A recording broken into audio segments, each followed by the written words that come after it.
la tarde de hoy para ver cuáles son las condiciones que enfrenta el sector en este último trimestre del año 2021, periodo donde hay flexibilidad y quizás se va a demandar más de los alimentos producidos en el país. Buenas tardes, bienvenido. Buenas tardes, Mariana. Gracias por la entrevista.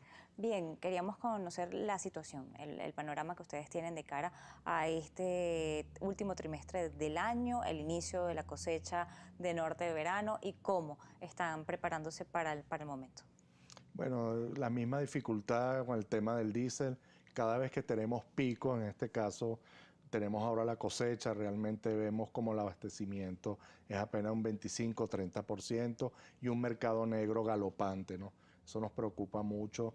Vemos que hicieron un ensayo de aumentar en algunas estaciones de servicio el diésel a 0,50 y automáticamente el mercado negro subió de 0,80 a $1, ¿no? Es lamentable que después del esfuerzo de nuestros productores de realizar la siembra realmente tengamos tanta dificultad. El diésel también se va a necesitar para los silos donde se acondiciona, para el transporte, para la industria, para generar corriente. Vemos que no pudimos crecer, el único rubro que tuvimos una recuperación fue en maíz, alrededor de un 30%, pero vemos como el arroz necesitando diésel para la siembra y también para el riego, para las motobombas con motores a diésel, no creció, apenas tuvimos 34.000 hectáreas, muy similar al año 2020. Se viene ya, está en plena cosecha el café y vemos como nuestros productores de café tienen que secar el café en los patios, en las carreteras, tienen que hacer malabares y pronto, prácticamente el 1 de diciembre, arranca también una zafra importante, una zafra de caña de azúcar, donde también nuestro director, José Ricardo Álvarez, habla de una recuperación que es importante, alrededor de un 30%, pero cuando hacemos la radiografía, el año pasado se quedaron más de 300.000 toneladas en el campo por falta de este combustible. Cuando tienen ustedes todo este panorama, ¿han conversado ustedes con el Ministerio de Agricultura y Tierras para atender estas necesidades en un momento donde además el Ejecutivo Nacional ha decretado que existe un periodo de flexibilidad completo hasta el 31 de diciembre? Es el momento del año donde quizás se activa aún más el consumo, viene todo lo que tiene que ver con las siembras, también el tema de la cosecha de papa, que son tan necesarias para el tema de la ensalada de gallinas que se hace en el país, todo este tipo de situaciones que empieza a enfrentar el productor del campo y, en consecuencia, el consumidor. Sí, mira, nosotros llevamos reuniones con el ministerio, con PDVSA, alcaldes y gobernadores. El ministerio genera una lista para los agricultores que es insuficiente. Tú tienes un productor que necesita 1.000 litros de diésel diario y la lista es 400 litros a lo mejor cada 15 días. Por eso el mercado negro va increciendo, ¿no? Ahora, ¿de dónde proviene el diésel para que el mercado negro pueda tener? Porque también lo tienen cantidades. Si uno diría, bueno, el mercado diésel tampoco no satisface a nuestros productores, pero sí, cómo no, cuesta $1, 0,80. El promedio en Portuguesa del último semestre el diésel quedó en 0,47, muy cercano. Por eso yo decía que a nosotros nos hace más daño también no tenerlo, ¿no? Ojalá que desde la petrolera y se pueda generar suficiente diésel, porque ahora viene el ciclo norteverano y es muy demandante en mecanización. El caso de leguminosa y ajonjolí, muchos productores que ya cosecharon el maíz no pueden arrancar el norteverano, y tú decías la papa o la cebolla, todas las hortalizas que están en la montaña, también tenemos dificultad para subir a buscarlas, bajarlas la parte más llana para luego montarlas en unidades de transporte y llevarlas a todo el país, porque un transporte de 7 toneladas o de 15 toneladas, cuando va de la Grita Táchira a lo mejor a Puerto La Cruz, se gasta casi 400, 500 litros de diésel, ida y vuelta, ¿no? ¿Ves las dificultades que hay? El hecho de que mucho de esto tenga que estar siendo comprado en un mercado negro afecta el precio de estos productos. Ustedes como productores, ¿cuál es el llamado que hacen o han evidenciado cuánto es el impacto en el precio que tiene al final el producto en los anaqueles? En este caso afecta a las dos puntas, afecta al productor, porque el productor no puede trasladar esos costos, sobre todo en las hortalizas, porque hay un consumo tan bajo. Cuando tú analizas el precio en el campo, las hortalizas son hasta 4 o 5 veces menor lo que le pagan al productor, lo que está pagando al consumidor. Eso quiere decir que hay una cadena afectada por diésel, el tema eléctrico para la conservación en cavas, luego las alcabalas. Mariana, ha sido todo una problemática. En este caso, las dos puntas son los más perjudicados. En este caso, también quisiera consultarle, ¿hay estados más afectados que otros? El caso de todo lo que tiene que ver con los estados andinos o el tema de hacia el área del centro-occidente del país. ¿Cómo lo han estado verificando ustedes en la situación? ¿Todos enfrentan la misma problemática? No, el occidente del país es el que está alrededor de un 70%, 75%. En el oriente hay más abastecimiento porque hay menos industria, menos presión del transporte, no se genera electricidad con diésel, en cambio hacia el occidente sí, y ahí es donde notamos, ya por lo menos Táchira, Mérida, Trujillo tienen dificultades con los combustibles hace 4 o 5 años y se ha venido hacia Barinas, Portuguesa, Lara y viene hacia el centro, como decías tú. En cuanto a lo que tiene que ver con el tema de las semillas y de los insumos para producir, más allá del diésel, ¿cómo está el sector agro del país en este momento? Mira, haciendo un gran esfuerzo porque cosechamos, no hemos cobrado la cosecha y estamos en ronda de compra de los insumos para el año 2022. Sabes las dificultades que creó el COVID, el tema de los fletes navieros, de manera que si no logramos comprar insumos de aquí al 15 de enero, yo dificulto que muchos insumos lleguen para los primeros días de mayo, que es cuando comienza el occidente a sembrar los rubros extensivos, que es el maíz, maíz blanco, amarillo, arroz, por supuesto, todo lo que tiene que ver con las atenciones a las hortalizas, pero realmente vemos cómo han subido los fertilizantes, las semillas, los agroquímicos, realmente es algo mundial, igualmente como subieron los commodities, todo lo que es la materia prima importada de maíz y arroz. Y ante, lamentablemente, un crédito cerrado a Venezuela por un tema de sanciones y un tema de, bueno, mala reputación en los mercados internacionales. Yo quisiera saber cuál es la propuesta que tiene FEDEAGRO y conocerla al regreso de la pausa. Ya volvemos.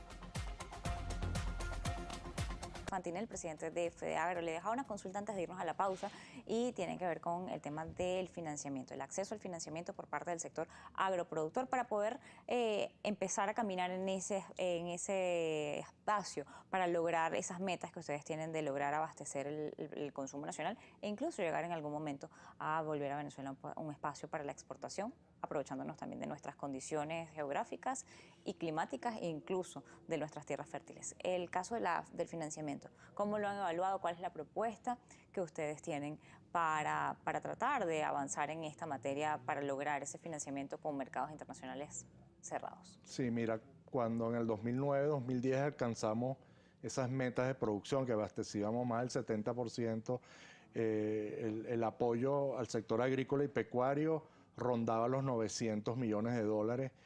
Para hacer eso haría falta unos 1.200 millones de dólares. Tenemos en el encaje legal que lo tiene que hacer la banca alrededor de más de 600 millones de dólares. Habría que ver con este tema, los dólares en cuenta custodia, ver que esta dolarización que se ha hecho tal vez muy desordenada, ver cómo a través de los bancos pudiéramos obtener financiamiento. Por supuesto, luego vienen las casas de bolsa, hay muchos mecanismos que pudiéramos hacer y por supuesto yo diría que acceder a créditos en el extranjero, porque estamos hablando de una cantidad importante, ir paulatinamente porque también hay que levantar el poder adquisitivo del venezolano, hay que subir el salario integral familiar, porque de nada qué vamos a hacer con aumentar producción en el campo, en la ganadería, y luego el venezolano no tiene poder adquisitivo para comprarlo, ¿no? No quisiéramos que fuese nada más para exportar, queremos abastecer a Venezuela, a todos sus habitantes de alimentos que está en la ley y en la Constitución, y luego todos los excedentes los pudiéramos estar exportando. Pero bueno, es cuestiones de que también el gobierno se mentalice de que el dinero que vaya para la producción agrícola pecuaria sea para eso, tratar de no crear inflación, que no se malgaste en otras cosas, créditos dirigidos especialmente para compras de insumos que son muy importantes y en este caso lubricantes y también combustibles, ¿no? Ahora, ¿está en capacidad el sistema financiero local para dar este tipo de créditos? Yo creo que impactando con 200, 300 millones de dólares internamente aumentaríamos la producción tal vez hasta un 45%, y mira, que eso le trae un beneficio a la ruralidad. Si ves la pobreza que hay en nuestros campos, en nuestros caseríos, en los pueblos, habría que ver las fotos. Yo cuando vi lo de la vaguada en los pueblos del sur, en el Mocotíes, cuánta gente pobre tenemos todavía en Venezuela. Yo creo que todos estos rubros que mencioné antes, el maíz, el arroz, la caña de azúcar, el mismo café, motorizan nuestras zonas rurales. 17 estados, su primer ingreso, segundo ingreso, depende de la agricultura, la ganadería. Si al Zulia le quitas el petróleo, queda su ganadería y su agricultura. De manera a ver la importancia que nuestro sector primario tiene para la economía de un país. La renta petrolera se acabó, debemos mirar al campo porque estoy seguro que tenemos mucho futuro. Luego ve cómo el tema de los camarones para la exportación, vemos cómo compatriotas pudieron sacar aguacate para otros países, para Rusia. Yo creo que tenemos dos estaciones muy definidas, bien definidas, que es la de la lluvia y la época seca, y ahí pudiéramos estar generando hortalizas, frutas, porque tú lo puedes manipular para cosecharlos en fechas donde estos países están en pleno invierno y no lo pueden hacer, y nosotros aprovechar, y eso sería un ingreso muy importante para Venezuela. Es decir, que el Estado o con una capacidad de inversión o de financiamiento de 200 o 300 millones de dólares podría arrancar este proceso o esta senda para lograr abastecer plenamente a Venezuela con producción nacional. Estamos convencidos, las asociaciones de FEDEAGRO están intactas, mermadas,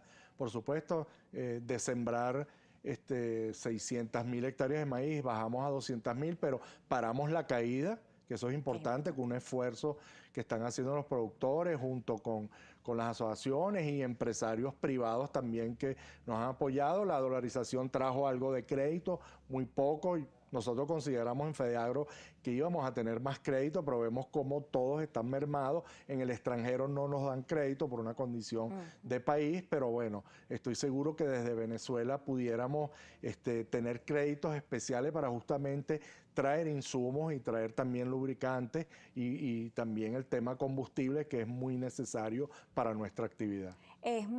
¿O han identificado ustedes cuáles son los rubros que podría estar exportando en el corto plazo para también atraer esos recursos? Café, frutas, hortalizas, maíz blanco para nuestros coterráneos que tuvieron que irse por la situación del país, producir igual la harina de maíz aquí desde Venezuela y enviarla a Latinoamérica, así como ha hecho alguna empresa importante en el país. Estoy seguro que hay esas capacidades. Que sí, que tecnológicamente debemos nuevamente levantarnos también, porque en tecnología el tema también de las telefonías, el tema de estar conectado al internet es fundamental para cualquier agricultor y ganadero hoy día, pero bueno, hay que ir poco a poco y levantar, sobre todo, yo diría que hay que hacer un esfuerzo, el salario integral familiar. Creo que es una cruzada importante que debemos hacer. El tema de los servicios públicos para lograr esta reactivación del sector es fundamental, sistemas de riego, sistema eléctrico, en caso, por ejemplo, de las siembras de arroz, el caso del agua. ¿Cómo están ustedes hablando de eso? Fuera de Caracas, que parece una isla. Nuestra burbuja. Sí, el interior del país sufre de cortes constantes de luz, el agua potable inexistente, carreteras y puentes destruidos. También hay, digamos, nosotros los productores nos hemos convertido en Corpoelec, en la hidrológica, nuestros camionetas o carros son la ambulancia, pero bueno, cuando uno quiere un país, cuando quiere lo que está haciendo, nosotros aportamos también nuestro granito para ayudar a todos, sobre todo los pobladores de la ruralidad que la están pasando muy mal. En cuanto al tema del salario, de tratar de recuperar este poder de salarial para también tener ese poder de compra, que los productos que se hagan puedan ser comprados. ¿Ustedes tienen alguna propuesta para el área laboral del sector agroproductor? Sí, si ya ves las encuestas, nosotros estamos ya en segundo lugar después de la industria, con salarios alrededor de $80. Quiere decir que hay unos que ganan más, unos menos. Ves salarios de gerente ya por encima de $200, $300, $500, es importante. Es importante también levantar la capacidad de producción de cada finca, de cada productor para lograr hacerlo, y por supuesto bajar también el desempleo. Hay zonas rurales que tal vez tengan un desempleo superior al 40% porque no hay en qué emplearlos, y luego cuando no tienes diésel, digamos, tú paras la producción y queda desempleado ese trabajador. Pero bueno, poco a poco ves como ganaderos cancelan estos salarios, también le dan las 3 comidas, porque nos vemos imposibilitados igualmente sin gasolina de poderlos llevar a sus casas todos los días, y muchos pernoctan en nuestras unidades de producción durante toda la semana, pero ahí vamos, poco a poco levantando capacidades, el traer insumos. Es un costo y nos ha costado, pero traer insumos de primera línea mundial, semillas de primera línea del mundo, ha hecho que también levantemos la productividad, y eso ha beneficiado mucho a los productores de cara a lo que viene al futuro. Le agradezco habernos acompañado la tarde de hoy en Noticias Globovisión Economía. Celso Fantinel, presidente de FEAGRO, estaba con nosotros la tarde de hoy. Llegamos al final. Recuerda, como siempre, en nuestras redes sociales, ustedes nos van a ubicar como GB